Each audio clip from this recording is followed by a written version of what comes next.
நான் என்ன சொல்ல வருகிறேன் என்று சொன்னால், ஒரு மூமினுக்கு பணம் கிடைப்பதை விட, ஒரு மூமினுக்கு சொத்து சுகங்கள் கிடைப்பதை விட, ஒரு மூமினுக்கு தன்மானமும் கண்ணியமும் கிடைப்பது ரொம்பவுமே மேலானது.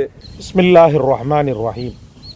கண்ணியத்திற்கும் மிகுந்த மரியாதைக்கும் உரிய எல்லாம் வல்ல அல்லாஹ்வின் நல்லடியார்களே, பாவங்கள் மன்னிக்கப்படவும் மறைக்கப்படவும், பலகீனப்பட்ட நாம் பலம் பொருந்தியவர்களாக மாறவும், எப்போதுமே தாழ்ந்த நிலையில் பார்க்கப்பட்ட நாம் உயர்ந்த நிலையில் மக்களால் பார்க்கப்படவும், பெருமையில் ஒரு தன்மானத்தோடு வாழ்கிறார் அப்படின்ற மாதிரி ஒரு சூழலை ஏற்படுத்தக்கூடிய ஒரு வசீஃபாவோடு உங்களை நாடி நான் வந்திருக்கிறேன். அன்பு நெஞ்சங்களே, அல்லாஹும் அவன் ரசூலும் இந்த உலகத்தின் வாழ்க்கையில் நமக்கான பங்கை நிச்சயமாக நாம் பெற்றுக்கொள்வதில் எந்த தடையும் அவர்கள் ஏற்படுத்தவில்லை. கண்ணியத்தோடு வாழ்வது, கண்ணியத்தோடு யாரிடத்திலும் எந்த தேவையும் இல்லாமல் முடிந்தால் 4 பேருக்கு உதவி செய்து வாழக்கூடிய ஒரு பரிபக்குவத்தை நமக்கு அல்லாஹ்வும் அவன் ரசூலும் எடுத்து சொல்லியிருக்கிறார்கள். அதனால் ஒருத்தர் கண்ணியத்தை தேடி போகிறாரு, மதிப்பை தேடி போகிறாருன்னு சொன்னால் உண்மையிலேயே அவர் ரப்புடைய பாதையில் தான் இருக்கிறார். சொல்வார்கள் முஹம்மது ரசூலுல்லாஹி ஸல்லல்லாஹு அலைஹி வஸல்லம், இதோ இருக்கின்ற புனிதமான இறைவனின் ஆலயம் காபத்துல்லாவை விட ஒரு மோமினின் இரத்தம், கண்ணியம், மானம் ரொம்பவுமே உயர்வானது, தூய்மையானது அப்படின்னு சொல்லுவாங்க.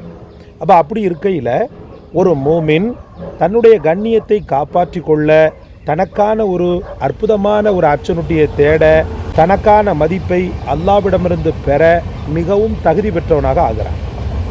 ஏளன பார்வை பார்க்கப்படுவது அப்படின்றது ஒரு மூமினின் உள்ளத்தை உருகுலைய செய்துவிடும். நான் பல காணொளிகளை இது சம்பந்தமாக தந்திருக்கிறேன். மக்கள் அதிகப்படியாக அந்த காணொளியை பார்த்திருக்கிறார்கள், அதற்குண்டான அங்கீகாரத்தை தந்திருக்கிறார்கள். நான் என்ன சொல்ல வருகிறேன் என்று சொன்னால், ஒரு மூமினுக்கு பணம் கிடைப்பதை விட, சொத்து சுகங்கள் கிடைப்பதை விட, ஒரு மூமினுக்கு தன்மானமும் கண்ணியமும் மதிப்பும் கிடைப்பது ரொம்பவுமே மேலானது. பெருமானார் ஸல்லல்லாஹு அலைஹி வஸல்லம் இடத்துல ஒருத்தர் பயந்து சொல்வார், யா ரசூலல்லாஹ், ஒரு மூமின் உயர்ந்த ஆடை போட்டுக்கொள்வதும் நல்ல உயர்ந்த செருப்பை போட்டுக்கொள்வதும் கற்பெருமையை சாருமா அப்படின்னு சொல்லி கேட்பார். அப்போ தான் பெருமானார் ஸல்லல்லாஹு அலைஹி வஸல்லம் அவர்கள் சொல்லுவாங்க, நிச்சயமாக ஆகாது. அல்லாஹு ஜமீலுன் யுஹிப்பு ஜமால, அல்லாஹ் ரொம்ப அழகம்பா, அவன் அழகைத்தான் விரும்புகிறான் அப்படின்னு சொல்லுவாங்க ரசூலுல்லாஹி ஸல்லல்லாஹு அலைஹி வஸல்லம். அப்போ அந்த ஒரு அடிப்படையில் கண்ணியத்தோடு வாழணும், 4 பேர்த்திட்ட எந்த வகையான தேவையும் இல்லாத நிலையில் வாழணும், தனக்கான தேவையை அல்லாஹ் மட்டுமே பூர்த்தி செய்யணும் அப்படின்ற நிலைப்பாடோடு வாழும்போது நிச்சய வெற்றி அல்லாஹ் ரப்புல் ஆலமீன் உலகத்திலும் தந்து விடுகிறான், மறுமையிலும் தந்து விடுகிறான். சரி, ஹைர், அல்ஹம்துலில்லாஹ். அப்படி ஒரு வசீஃபா. ஒரு மூமினின் குறைகள் வெளிப்படும் போது அவனுடைய கண்ணியம் பாழா போயிடும். ஒரு மூமினின் பாவம் வெளிப்படும் போது அவனுடைய மானம், அவனுடைய மரியாதை எல்லாமே சீர்குலைந்து போகும். அதனால் எல்லாருமே பாவிகள் தான். அந்த பாவங்களை அல்லாஹு தாலா மறைத்து அவன் கண்ணியத்தை பாதுகாக்க வேண்டுமெனில் என்ன செய்வது அப்படின்னு சொல்லி பார்த்தீங்கன்னு சொன்னால், நமக்கு கற்றுத்தரப்பட்ட அற்புதமான ஒரு துவா, ஐங்கால தொழுகைக்கு பிறகு நீங்கள் ஓத வேண்டிய துவாக்களில் பிரதானமான துவா. அல்ஹம்துலில்லாஹ். முன்பின் ஸலவாத்துக்களை மொழிந்த வண்ணம் நீங்கள் இந்த துவாவை ஓத கடமைப்பட்டிருக்கிறீர்கள். சொல்லுங்கள்.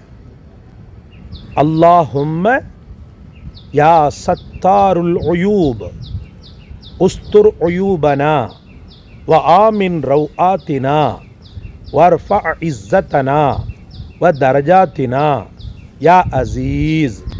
திரும்பவும் சொல்கிறேன். அல்லாஹும்ம யா சத்தாருல் உயூப் உஸ்துர் உயூபனா வ ஆமின் ரவ்ஆத்தினா வர்ஃபா இஸ்ஸத்தனா வ தரஜாத்தினா யா அசீஸ். திரும்பவும் சொல்கிறேன். அல்லாஹும்ம யா சத்தாருல் உயூப் உஸ்துர் உயூபனா வ ஆமின் ரவ்ஆத்தினா வர்ஃபா இஸ்ஸத்தனா வ தரஜாத்தினா யா அசீஸ். மகத்துவமிக்க இந்த துவாவின் பொருளை பாருங்கள். அல்லாஹும்ம யா சத்தாருல் உயூப், குறைகளை மன்னிக்க மறைக்கக்கூடிய இறைவனே யா அல்லாஹ், என்னுடைய குறைகளை நீ மறைப்பாயாக, என்னுடைய குறைகளை நீ மன்னிப்பாயாக. அது மட்டும் அல்லாமல் சீர்குலைந்து போய் கிடக்கின்ற என்னுடைய கண்ணியத்தை உயர்த்துவாயாக. பலகீனப்பட்ட எனக்கு பலத்தை தருவாயாக. யா அசீஸ், கண்ணியத்தை அள்ளி வழங்கக்கூடிய அசீஸே, எனக்கு நீ இவைகளை தருவாயாக அப்படின்ட்டு பொருள்படக்கூடிய இந்த வசீஃபாவை நீங்கள் ஓதினீர்களேயானால் அல்ஹம்துலில்லாஹ், கண்ணியம் எப்படி வரும் எப்போது வரும் என்று தெரியாது. அல்ஹம்துலில்லாஹ், சும்மா அற்புதமான ஒரு இஸ்ஸத்தை அல்லாஹ் தஆலா அவனுக்கு தருவான். நான் ஒரு பகுதியில் இமாமாக பணிபுரிந்தேன். அந்த இடத்துல பார்த்தீங்கன்னு சொன்னால் ஒருத்தர் இஸ்லாத்தை தழுவினார்.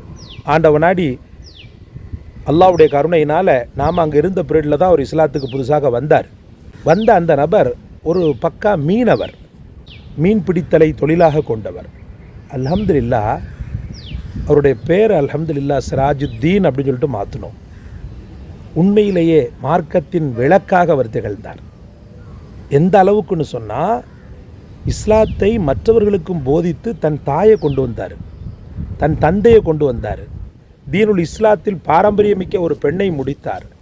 தன் பிள்ளைகளுக்கு அல்ஹம்துலில்லாஹ் தன் பிள்ளைகளை இஸ்லாமிய நெறிப்படி வளர்த்தார், ஆளாக்கினார். எல்லாவற்றை விட ஹைலைட் என்ன தெரியுமா? அவருடைய இஸ்ஸத் அல்லாஹ் தஆலா எப்படி பாதுகாத்தான் பாருங்க.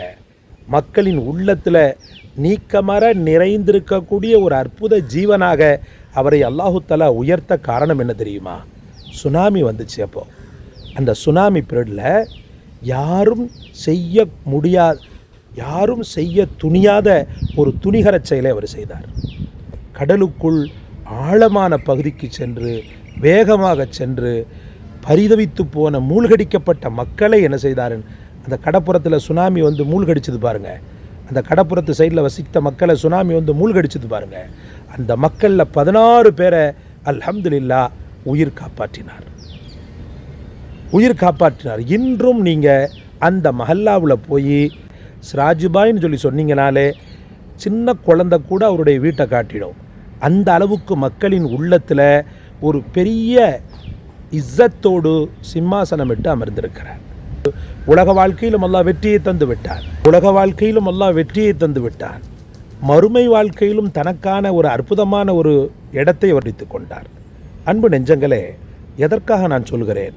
அல்லாஹ் ரப்புல் ஆலமீன் உங்களுடைய நல்ல குணம், நல்ல செயல்பாடு, நல்ல ஒரு மக்களிடத்தில் பழகும் தன்மை, இதன் மூலமாக உங்களுக்கு ஒரு பெரும் வெற்றி அல்லாஹ் தஆலா நசீபாக்குகிறார். அதனால் மனம் தளராமல், தான் இப்படி இருக்கிறோமே என்ற அந்த ஒரு தாழ்வு மனப்பான்மை இல்லாமல் தொடர்ந்து இந்த வசீஃபாக்களை ஓதுவதோடு மட்டுமல்லாமல் உங்களுடைய வாழ்க்கையையும் நீங்கள் அற்புதமான முறையில் செப்பனிட கடமைப்பட்டிருக்கிறீர்கள். அல்ஹம்துலில்லாஹ். இந்த காணொளி உங்களுக்கு பிடிச்சிருக்குன்னு நினைக்கிறேன். அல்ஹம்துலில்லாஹ். லைக் பண்ணுங்கள், ஷேர் பண்ணுங்கள், சப்ஸ்கிரைப் பண்ணுங்கள். எல்லாவற்றை விட மேலாக இந்த வசீஃபாவை கண்டெடுத்து தங்களுக்காக சொன்ன எமக்காக துஆ செய்ய மறந்துடாதீங்க. ஜஸாக்கல்லாஹ். அஸ்ஸலாமு அலைக்கும் வரஹ்மத்துல்லாஹ்.